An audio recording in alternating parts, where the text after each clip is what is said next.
Welcome back to another episode of Rock Boys Football. LSU heading into 2025, kicking off spring practice. This has to be one of the most fascinating programs to follow during spring practice. One I personally have really high expectations for this football team going into 2025, but I think more notably, you got a lot of new faces coming into this LSU program. Not only the names that LSU brought in through the transfer portal, but you have a couple of really intriguing true freshmen that I think will play meaningful parts in this LSU team going into 2025. And this is really our first chance to kind of hear how these new faces are kind of slotting into this LSU football team. But I want to start with what I think might be the biggest takeaway that I had from Brian Kelly's press conference kicking off spring practice, and that is the competitive depth of this football team. Where you go back to the last couple of years for LSU, LSU's had a lot of really good football players. I think we all know that. Where LSU struggled, and Ryan Kelly was very vocal about this during his first couple of years at LSU. We weren't deep enough. Going into 2025, you've stacked three straight top 10 high school recruiting classes. You brought in a ton of new faces in the transfer portal, which Brian Kelly told us the other day. Almost every single guy that LSU brought in through the transfer portal is factoring into the two deep of this LSU roster. This team is deep, and there's a lot of competitive depth, which is a stark difference between where LSU was the first couple of years, where you look in the secondary or you look on the defensive line at times. If you were just a healthy, capable body, you were going to play for LSU because we weren't deep enough there. And LSU got burned the first couple of years under Brian Kelly at those positions. This team is deeper, and that matters. It's not always the flashiest conversation to have when we're talking spring practice because, the college football sport as a whole, we like to gravitate towards the star players and talk about the big names. Go look at every team that makes runs in the college football playoffs. Go look at the teams that win national championships. Yes, they have the star talent. LSU has the star talent. They've had the star talent over the last couple of years. But every single one of those teams that emerge as some of the best teams in college football, they are deep. They can withstand 12 plus weeks of a college football season, especially in the SEC. To me, you stack three straight top 10 classes. Player retention has been pretty dang solid for LSU. You go to the transfer portal and bring in a lot of quality bodies. The depth of this football team, the two deep, it seems like it's in a much better spot than where LSU's been the last couple of years. Want to get into some names that I think are flashing before we get into it, as always, the LSU fans. One, appreciate you guys. It's been really fun talking this football team over the last couple of months, breaking down the commitments in the transfer portal, previewing spring practice.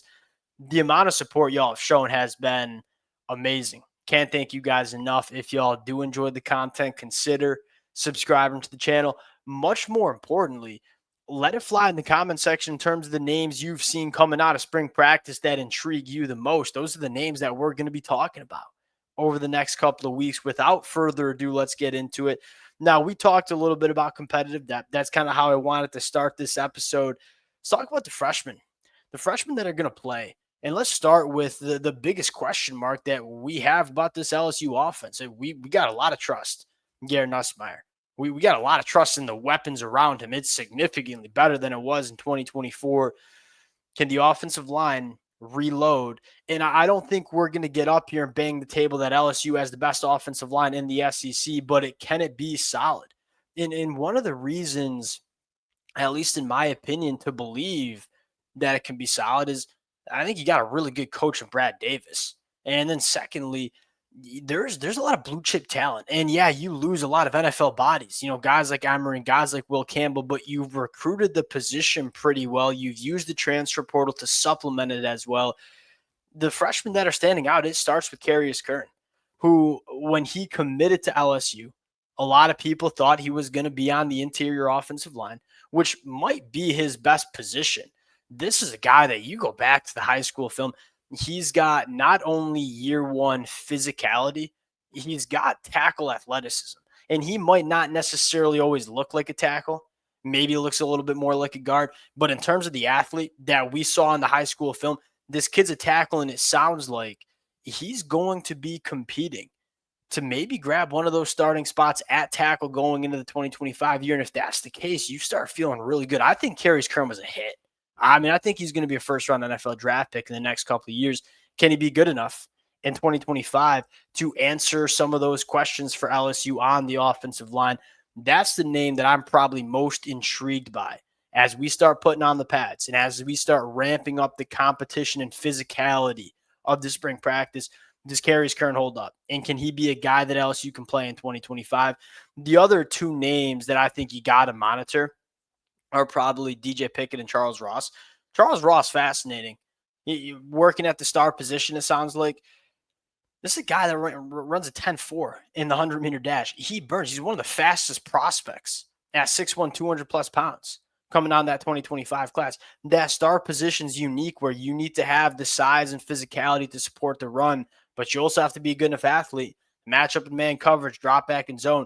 Charles Ross is that guy. Now, that star position is hard to play early because there are so many different responsibilities, but it sounds like because of some of the injuries, Charles Ross is getting the opportunity to take a lot of reps at that star position. This is a kid that might play for LSU. And then the second one is DJ Pickett. DJ Pickett's going to get on the football field. I don't know if he's going to start because I look at Bonser Delane, trust him a lot. Ashton Stamps, I thought, got better in 2024. Jakeem Jackson, another name not enough people are talking about. To me, DJ Pickett is too gifted. He's too talented to not get on the football field. But this is kind of, when you talk about competitive depth, this is what I mean. When you're talking about a guy like DJ Pickett or a guy like Ashton Stamps or PJ Woodland or Jakeem Jackson being in your two deep because you can't get them on the football field. I mean, last year, you just throw DJ Pickett out there because you just needed bodies that were capable. Now it's like that competitive competition. Look, if you want to play for LSU in the back end of this defense, you got to be damn good because we have some good guys that we've recruited out of high school. We've also made some really good transfer portal additions. DJ Pickett, Charles Ross, Carius Curne, those are the three guys that seem to be making the most noise for LSU in spring ball early. And guys that hard to see them not playing a role for LSU in the 2025 year. Transfer standing out too. I mean, new faces in general. You got a lot of new names. I want to stick on the defensive line here, defensive side of the football, I should say. Look, Patrick Payton, and I like Patrick Payton. Patrick Payton, in terms of upside, probably has the highest upside on this defensive line in terms of what he can do as a pure pass rusher. Because of all the upside and because this is kind of what I mean by gravitating to some of those big names, keep an eye on Jack Pyburn and keep an eye on Jamari Butler, especially in terms of what they can do stopping the run. And this is something we've talked about. Look, you want to get after the passer at a high level, damn sure you got to make sure you're stopping the run on first and second down. Now, how do you get after the passer? You create those third and long situations by stopping the run. Jack Pyburn, Jamari Butler, they're not as flashy of a name as a guy like Patrick Payton, but they are sounding like they're going to play a massive role in this LSU defensive line. And a guy like Jamari Butler, we're talking about some question marks about the depth in the middle of the defensive line. To me, he's a guy because of his physicality that can give you some versatility. Maybe not on first and second down, but in some of those pass first situations, we've seen Jamari Butler going back to his time in Nebraska move into that 3-tech and rush the passer from the inside. We'll keep an eye on that storyline as well. And again, I want to be clear. This was not a knock on Patrick Payton. It's just more like keep an eye on Jack Pyburn, keep an eye on Jamari Butler, because those were two really quality transfer portal additions as well. Going back to the offensive line real quick and just talking about, like, hey, what's the biggest storyline for LSU coming out of spring ball? It's by far, for me, the offensive line. Two things I want to talk about. One, I do think that you have a nice combination of transfer portal additions and guys in the pipeline. A couple of names that I just wouldn't sell your stock on. I mean, it starts with DJ Chester. Yeah, DJ Chester was not the best offensive lineman for LSU at the center spot last year. He's a guy that was a redshirt freshman last year. I don't get the narrative that, okay, there were some growing, not everybody can be Will Campbell and step on the foot. And even Will Campbell took some growing pains as a freshman. Not everybody can have immediate success on the offensive line, especially in this conference. DJ Chester, it sounds like they like better at guard than center. And so I would keep an eye on a guy like DJ Chester as spring practice plays out. And again, I think the emergence of Carius Curne, I think when it comes down to it, it's like, all right, Tyree Adams, Carius Curne, Weston Davis, Josh Thompson can be a guy that can compete for a tackle spot. He's a better guard than he is tackle, but if you need him to play tackle, you can play Josh Thompson at right tackle. There's some versatility on this offensive line. I think it's a deep unit, and now it's just about finding the best starting five. Again, do I think it's going to be the best offensive line in the SEC like it arguably was last year? No.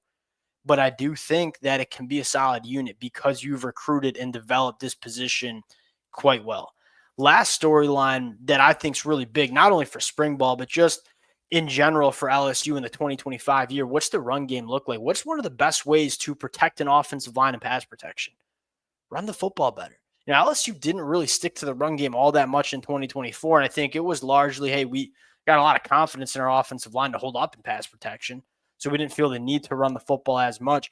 In 2025, there's probably a little bit less confidence in this unit being elite in pass protection.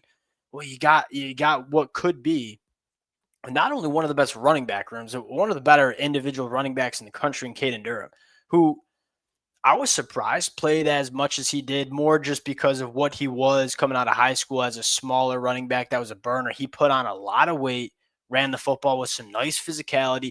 Caden Durham going into year two can arguably want to be one of the most important players on this team.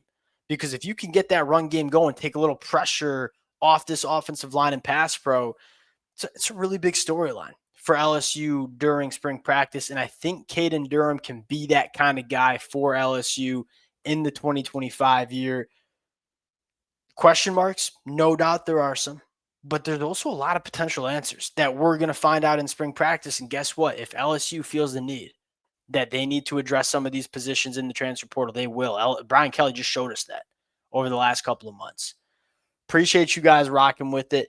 I think some encouraging early buzz from LSU coming out of spring ball. Appreciate you guys. If y'all do enjoy the content, consider subscribing to the channel, and we'll talk to y'all later.